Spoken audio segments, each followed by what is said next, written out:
Students, आज हम पढ़ेंगे संवाद लेखन। संवाद लेखन मीन्स डायलॉग राइटिंग। संवाद मीन्स वार्तालाप या एक दूसरे से बातचीत। आप जानते हैं कि भाषा की आधारभूत इकाई वाक्य है, तो संप्रेषण की आधारभूत इकाई संवाद है। संप्रेषण मीन्स अपने भावों और विचारों को एक दूसरे तक पहुंचाना। हम अपनी बात को संप्रेषित करने के लिए बातचीत या वार्तालाप करते हैं। वार्तालाप के लिए हमेशा कम से कम दो लोगों की आवश्यकता होती है, एक वक्ता और दूसरा श्रोता। वक्ता अपने मन की बात को श्रोता तक पहुंचाता है और श्रोता उसे सुनकर समझता है, फिर वह उत्तर देता है। वक्ता अपने विचारों को श्रोता तक पहुंचाने के लिए किसी न किसी कोड या भाषा का सहारा लेता है। संप्रेषण के लिए यह जरूरी है कि श्रोता भी उस कोड से परिचित हो, नहीं तो संप्रेषण नहीं होगा। कहने का मीन्स ये है कि जिस भाषा में हम अपने विचारों को दूसरे तक पहुंचा रहे हैं, उस भाषा का ज्ञान सामने वाले को भी होना चाहिए, अर्थात श्रोता को भी होना चाहिए। यदि प्रेषित संदेश का कोड भाषा है तो उसके दो रूप हो सकते हैं, मौखिक तथा लिखित। मौखिक भाषा में वक्ता बोलकर अपनी बात श्रोता तक पहुंचाता है, जिसे श्रोता सुनकर ग्रहण करता है। यदि भाषा लिखित है तो वो लेखक अपनी बात लिखकर पाठक तक पहुंचाता है, जिसे पाठक पढ़कर ग्रहण करता है। क्रमशः इसी प्रक्रिया के माध्यम से श्रोता और पाठक उन बातों को समझते हैं जिन्हें वक्ता और लेखक द्वारा अभिव्यक्त किया जाता है। यदि संदेश मौखिक है तो श्रोता कान से सुनकर, और यदि लिखित है तो आंखों से पढ़कर ग्रहण करता है और उस बात तक पहुंचता है जिस बात को वक्ता ने कहना चाहा है। फिर उसके उत्तर में श्रोता कुछ कहता है और वक्ता उसे ग्रहण करता है। इस तरह दोनों के बीच वार्तालाप या संवाद जन्म लेता है। संवाद में वक्ता तथा श्रोता की भूमिकाएं बदलती रहती हैं। वक्ता की बात को ग्रहण करने के बाद जब श्रोता अपनी बात कहता है तब वह वक्ता बन जाता है। जब वक्ता कहता है तो श्रोता सुनता है, और जब वक्ता की बात का श्रोता उत्तर देता है तो उस समय जो वक्ता था वह श्रोता बन जाता है।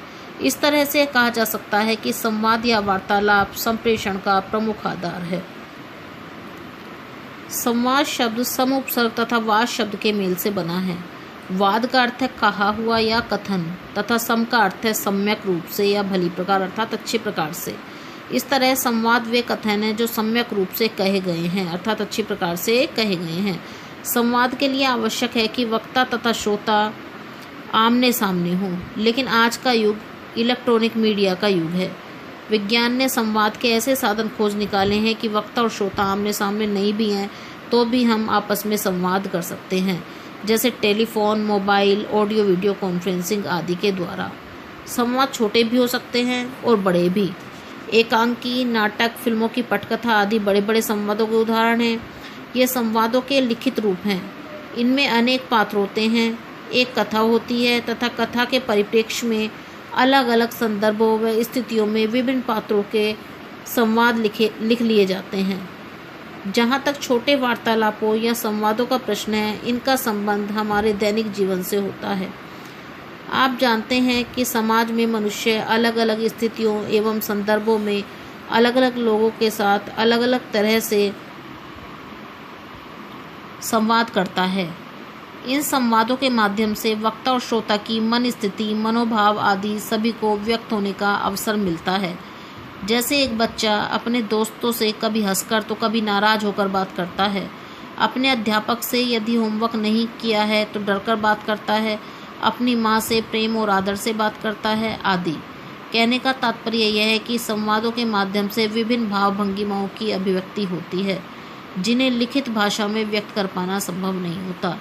इनके लिए कोष्टक में कुछ संकेत मात्र ही दिए जा सकते हैं, जैसे मालिक निकल जा घर से बाहर, इस तरह कह रहा है तो वो कैसे नौकर से गुस्से से कह रहा है, तो वहाँ जो नौकर से गुस्से में जो कहा, तो नौकर से गुस्से में ये भाव जो है हम कोष्टक में अभिव्यक्त कर देते हैं। इसके अतिरिक्त संवादों की भाषा जितनी सरल एवं पात्रानुकूल होगी, संवाद उतने ही संप्रेषणीय होंगे, में सामने वाले को समझ में आएंगे। उदाहरण के लिए आप अपने ट्यूटर से कह सकते हैं कि महोदय, आप नित्य शाम को मुझे पढ़ाने हेतु आ जाया कीजिएगा। पर इस तरह की भाषा का प्रयोग सब्जी वाले से सब्जी खरीदने के लिए नहीं कर सकते। इससे आप उससे आप यदि कहेंगे कि महोदय आप नित्य शाम को हमारे यहाँ सब्जी देने आ जाया कीजिएगा, तो वाक्य अटपटा लगेगा। कहने का तात्पर्य यह है कि भाषा पात्रों के अनुकूल होनी चाहिए। अतः सब्जी वाले के लिए अधिक उपयुक्त वाक्य होगा, भैया हमारे यहाँ रोज़ शाम को सब्जी दे जाया करो। तो अतः हमें आम बोलचाल के वाक्य जो हैं उसमें प्रयोग में लाने होंगे। इस तरह संवाद लेखन के लिए निम्नलिखित बातों को ध्यान में रखें। संवाद का मुख्य उद्देश्य है संप्रेषण, अर्थात जो कुछ कहा जा रहा है वह पूरी तरह संप्रेषित हो, अर्थात जो हम कहना चाह रहे हैं वो सामने वाले को स्पष्ट रूप से समझ में आ जाए। जो बात कही जा रही है वह बोधगम्य होनी चाहिए, मीन्स जो बात हम कह रहे हैं वो अच्छी तरह से समझने योग्य होनी चाहिए। संवादों के लिए प्रयुक्त भाषा सरल, सहज और पात्रों के अनुकूल होनी चाहिए। संवादों में छोटे छोटे सरल वाक्यों का प्रयोग अधिक होना चाहिए। संयुक्त और मिश्रित वाक्य के प्रयोग से बचना चाहिए, क्योंकि यदि लंबे जटिल वाक्य होंगे तो श्रोता सुनकर समझ नहीं पाएगा, अर्थात किंतु परंतु, इसलिए और आदि योजक शब्दों से जुड़े वाक्य उसमें नहीं होने चाहिए। वक्ता ने बोलते समय जिन भाव भंगिमाओं, मौखिक चेष्टाओं का प्रयोग किया है उन्हें संकेत रूप में कोष्टक के अंदर लिखना चाहिए। मान लीजिए कोई बात हंसते हुए कह रहे हैं तो हंसकर, तो ये हंसकर हम ब्रैकेट में लिख सकते हैं। संवाद जितने रोचक और चुटीले होंगे उतने ही अधिक प्रभावशाली होंगे, अतः प्रभाव और उत्पादकता का ध्यान रखना चाहिए।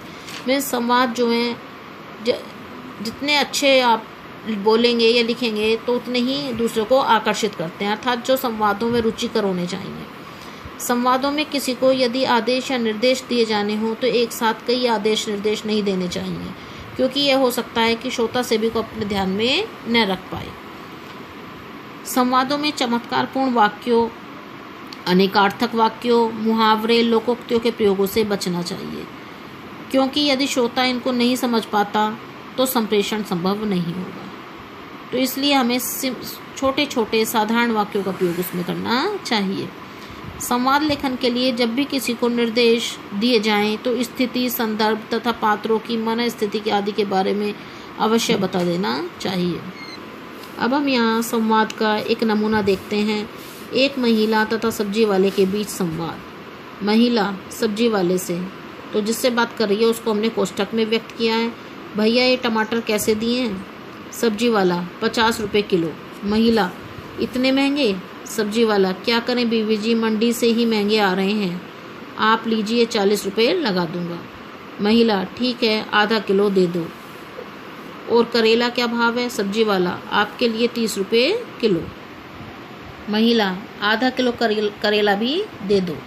सब्जी वाला सारी सब्जियां देते हुए, ये लीजिए। महिला सब्जी वाले को 45 रुपये देती है और सब्जी लेकर चली जाती है, तो उससे कुछ नहीं बोलती, इसलिए सारी बातें जो हैं कोष्टक में दी गई हैं। तो आपने देखा हम संवाद लिखते हुए आम बोलचाल के शब्दों का प्रयोग करते हैं। दूसरा नमूना है डॉक्टर और मरीज के बीच संवाद। स्थान डॉक्टर का क्लिनिक। सुधा डॉक्टर साहब नमस्कार। डॉक्टर आइए बैठिए, बताइए क्या तकलीफ़ है?